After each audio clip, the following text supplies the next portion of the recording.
Lecture DO1, Principles of Stick Systems. Stick systems are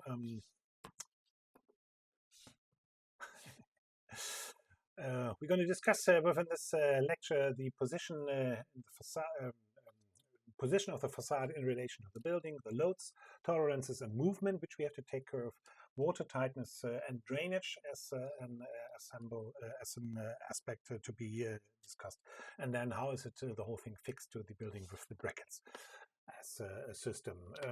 First, position of the facade to the building. We can place the facade or the stick system in front of the structure, flush to the main primary structure, or behind the primary structure, which we will see in the sample. In front of the primary structure, we remember facades always are supposed to not take structural loads of the building itself, so they're placed in front of the main structure or next to the main structure, but not taking functionality as main structure. So they can be placed in front of it. Building physically, this is a smart solution because we don't have a penetration of main structure through the facade. We can clearly divide the insulation layer from the main load-bearing structure versus the flush with the primary construction layer, where we need to make sure that we are able to create this insulated situation. So the main structure is in position, but still the insulation is in front of the main structure next to the third solution behind the primary structure, the so-called exoskeleton structure, where we have the skeleton structure at the outside and then the facade at the inner layer of the structure, which obviously delivers the difficulty that we need to penetrate the facade through to allow structural loads from the main structure being taken into the building, or the other way, vice versa, which consequences that we building physically have to deal with cold bridges within the system and with the penetration which would create or could create leakages within this system. When we draw this in floor plans, it may look like this, where we see that facade being brought in position outside of the main structure, facade being brought in position flush to the main structure, and facade being brought in position at the inside, at the back of the main structure, with the difficulty of the cold bridges, which is happening in here. Main reason why in, say, our Western European environment, we rarely use this and we mainly stay to this type of systematic. Next one, tolerance and movement. As I explained, the facade is supposed to not take dead loads of the main building, so it only has to carry its own dead loads and then transport this via the brackets into the system. That's the one part, which means that the facade may have different movements to the building. So the building may be moved because of loads and the facade should stay in position, and vice versa. So there should be a clear connection that the facade is in position and can transport its dead load, but it's not supposed to take any other loads in the system. We do discuss one-story high structures which are either hanging, so we have a hanging system. On top there's the floor slab, and then there's a hanging facade, or we have a standing system as a system, or we have a two-story high standing or hanging system, as it is sketched in this outline.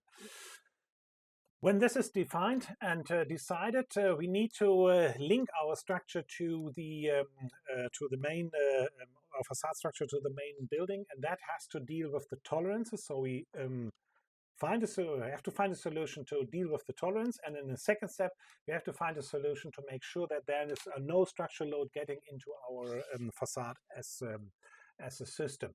Tolerances can happen in all three axes of the geometry. And here we see two axes being dealt with in this facade. We see the floor slab, the concrete floor slab. We see a steel bracket being brought in position, and then into that steel bracket, the facade stick is positioned, and it can be actually adjusted to the dimension where it is necessary. We need to keep in mind that facade tolerances are 2 to 5 millimeters versus concrete tolerances are 2 to 5 centimeters. So we have a rather rough position of the bracket, and then the facade needs to be brought precisely in position.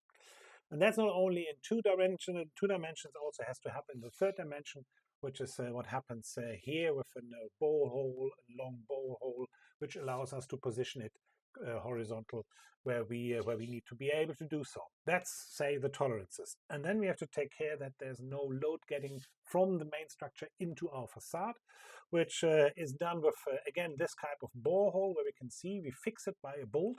But in the moment, then if there's movement of the main structure, it does not deliver any additional loads to our facade system, our stick system, as said. It is we can have different variations of this kind of brackets to be used, but they all work this kind of principle, all follow this line of principle as a system. Then, watertightness. The facade itself needs to be watertight. We always argue that, say, the inner layer needs to be airtight, the outer layer needs to be raintight, but being able to, say, drain humidity out of the system. And then there's this inner layer functional zone, which is load-bearing and insulating as a system. We discuss these three fields of activity. The first one is the fixing of the glass. We need to make sure that there's a rain tightness, tight fixing of the glass happening from the outside, which we do with this compressive bar, which is pushing the glass into the transom amalgam system, the stick system, and by that seals the outside as a package. Then the transom amalgam joint, the connection of the inside to the glass, which needs to be airtight, which is what we see here. We see a vertical rubber system, we see a horizontal rubber system, we see a certain detail where they actually connect to each other to be airtight at the edges, and then being closed with the glass plate later, then compressed with the cover cap at the outside as a system. And then the connection to the ground, here in this sample to the floor slab, for example. In this sample, we see at the bottom the bracket keeping the position of the steel structure, and we see the glass plates being brought in position, and we see also that there's a drainage system which actually drains the water out of this entire facade system as technical solution of this set of this system. Drainage, another aspect. We will not be able to secure that within this entire system there's no water finding its way into the system.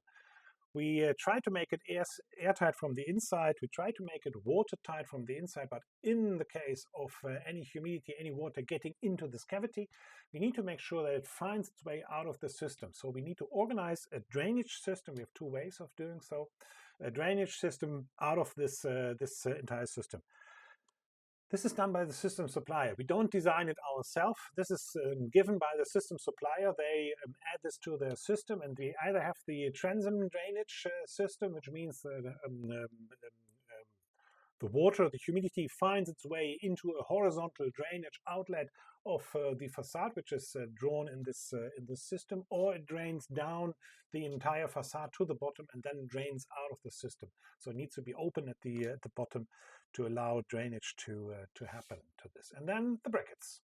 We need to fix this whole thing to the building. We learned already that these brackets have to take the tolerances in all three directions, and these brackets have to allow a movement, the outer facade versus the inner structure, so that in temperature changes or in load changes, there's no additional load getting into the facades. And these are the typical type of brackets. This bracket, for example, would be horizontal fixed to a concrete floor slab at the front of the concrete floor slab.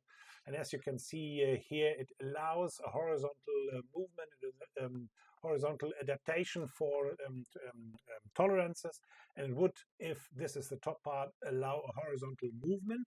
So taking horizontal forces, but still allowing that there's a movement within this system.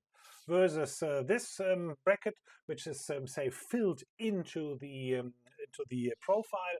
Again, this would allow a movement in this direction.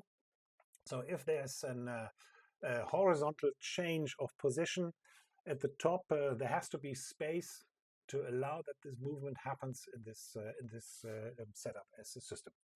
Again, this is something which the system supplier provides you. We're not going to design it. We have to actually adapt these systems to our design to secure that they fit to the design outline which we use. Some literature for this lecture, and with this I stop.